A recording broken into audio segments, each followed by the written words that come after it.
Hi, Bill Barber from Poliigon here. In this video we're going to be taking a material from Poliigon.com, bringing it into Maya using our material converter, and then finally rendering it out using Redshift. Before we get started though, let's take a look at the materials we'll be using during this video. Or the files, I should say.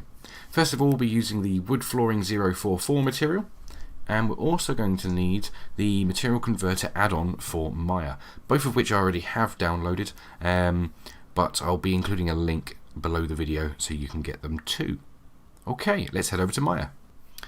Okay, so this is the scene we'll be using today, and it's a very simple scene. It's just the floor plane, a dome light for HDR lighting, and I'm using the perspective camera as our rendering camera, and that's literally it.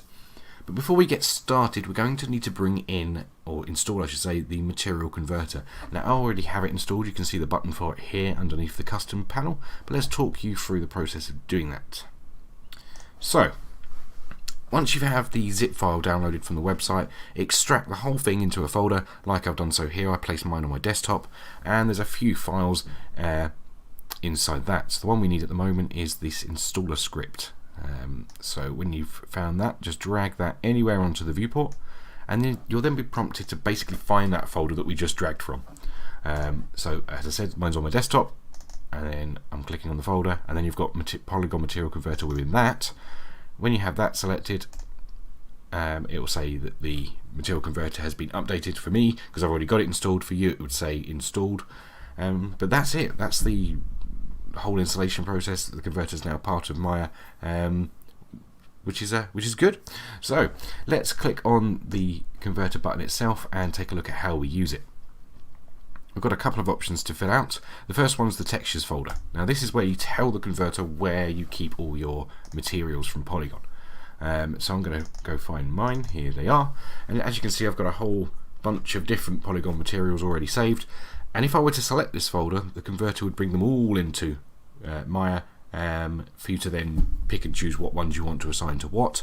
What I want to do though is just bring in the specific material that we're using, wood flooring 044. So I'm going to select that folder instead, and now the converter will just bring in that one material. As you can see there, it says one material found.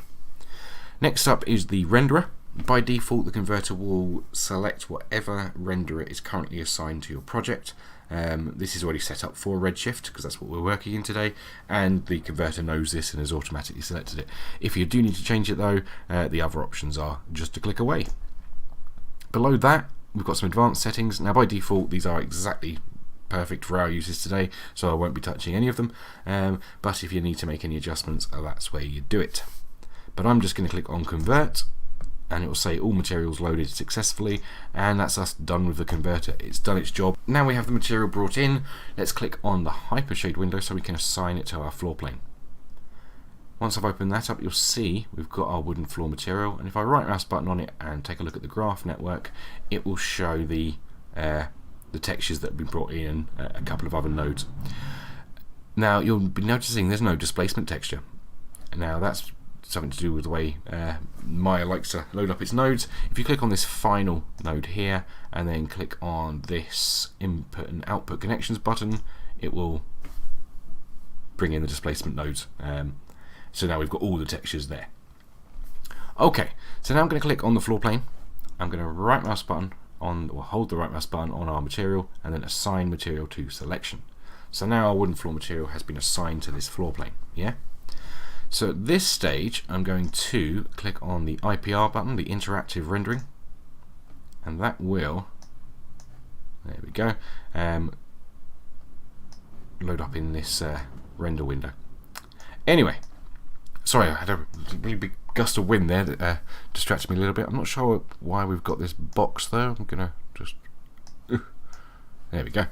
Right, so if I bring up the hyper shades again, because there is one adjustment we're going to need to make. Now this material is looking pretty close to the reference images on our website, pretty close.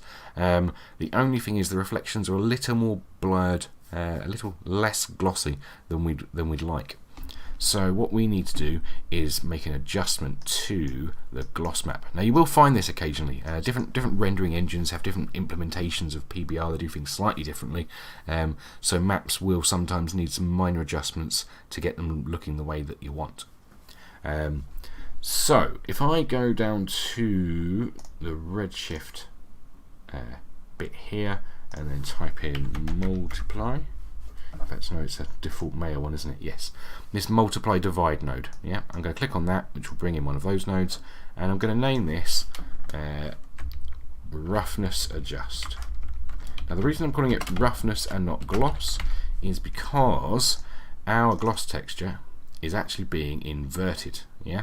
And turning it into a gloss, from a gloss map into a roughness map, because it's a roughness map that Redshift is expecting, and roughness maps are just inverted gloss maps.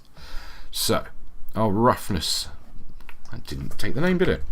Roughness adjust. That's better.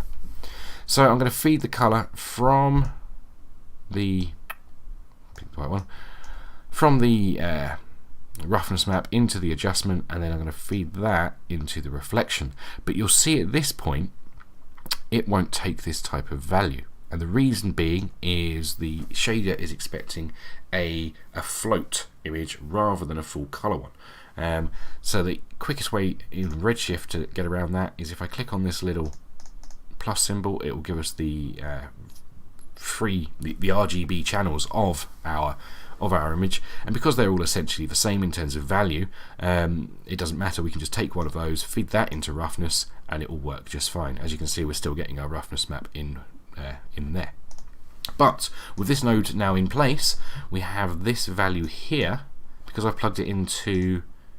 In fact, just to keep things exactly the same, I'm actually going to delete that connection.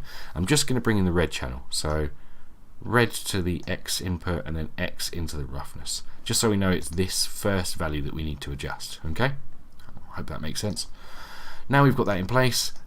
If I were to turn this down to 0, we'd have a very shiny looking floor, because that's completely negating what the gloss map's doing, and it's just giving us a black output, which in terms of a roughness map is 100% reflective. Yeah, and if I put that back to 1, then we get our map back. So this is essentially it's a multiply operation. We're multiplying the values within the map by the number that's here. Now if you multiply something by 1, you're not making any change to it. If you multiply something by 0, the answer is going to be 0. So that explains the effect this is having on our image. So what we want is something in the middle, probably about a 0.65 or so, I think. Maybe a 0.6. Yeah, I think that looks pretty good. I'm also going to expand that a little bit, just lower down the exposure just a tad, and maybe mess with the brightness too. There we go. So yeah, that's how you bring in a polygon material, and yeah, I think that's a good render. So in summary, we've downloaded a material from Poliigon.com, brought it into Maya using our material converter, made a minor adjustment to the gloss map via a multiply node, and then rendered it out using Redshift.